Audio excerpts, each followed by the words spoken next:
Bonjour à tous, j'ai une question pour vous. Si vous êtes en train d'écrire votre CV dans la partie expérience, imaginez que vous avez 3 expériences dont vous voulez parler. Quelle est celle que vous mettez en premier? C'est-à-dire quelle est celle que vous mettez vraiment tout en haut de vos expériences? Ça va être par ordre chronologique. On met en premier, en haut de nos expériences, on met vraiment celles qui sont les plus récentes. Donc, par exemple, en termes de date, ça va faire, si vous avez, je sais pas, une expérience par année, la première tout en haut, ça va être celle de 2020, ensuite celle de 2019, et en dessous celle de 2018. Voilà. Après, quelles sont les informations que l'on va mettre pour chaque expérience? Alors, tout d'abord, dans cette vidéo, on va mettre une sorte de titre à chaque expérience. Donc vous allez mettre le mois et l'année de début. Pourquoi pas juste l'année? C'est parce qu'on a besoin de précision dans un CV, c'est très important. Donc mettez bien le mois et l'année de début. Ensuite, le mois et l'année de fin de votre expérience. Là, si vous voulez, c'est facultatif, entre parenthèses, vous pouvez mettre la durée. Ça permet que le recruteur n'ait pas à deviner et à calculer à chaque fois combien de mois vous êtes resté ou combien d'années vous êtes resté dans une expérience.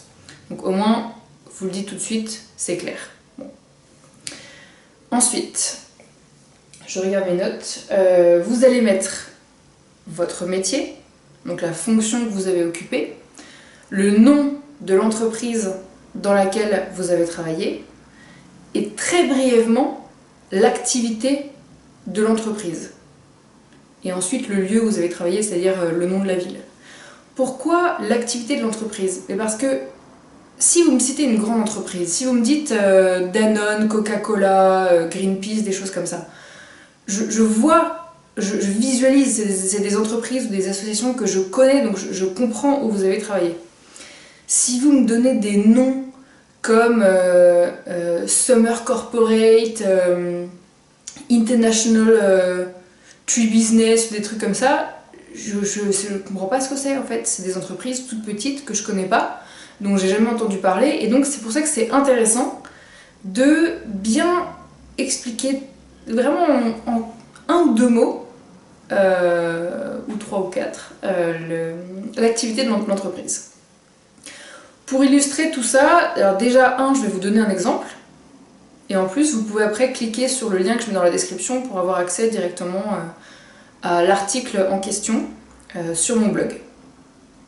Alors, je vous donne un exemple. Je vais écrire avril 2011-octobre 2011. Entre parenthèses, 6 mois. Donc là, j'ai indiqué le mois, l'année de début, le mois, l'année de fin, entre parenthèses, la durée. Après, je mets soit une virgule, soit un tiret, et je vais mettre chargé de recrutement, virgule, Spring, et comme personne ne sait ce que c'est que Spring, comme entreprise, je mets virgule, cabinet de recrutement, virgule, Paris. J'ai expliqué en 2 mots l'activité de mon entreprise. J'ai mis Spring, virgule, cabinet de recrutement. En 2 mots, j'ai expliqué l'activité de mon entreprise, ce qui fait que tout de suite, le recruteur comprend que, en fait, j'ai travaillé dans un cabinet de recrutement. C'est hyper clair pour lui. Voilà. Je vais faire d'autres vidéos par la suite pour vous expliquer ce qu'on met en détail dans les expériences. Mais déjà, là, vous savez ce que vous pouvez mettre en termes de titre pour chacune de vos expériences. N'hésitez pas à me contacter si vous avez la moindre question, je suis là pour vous aider. À bientôt.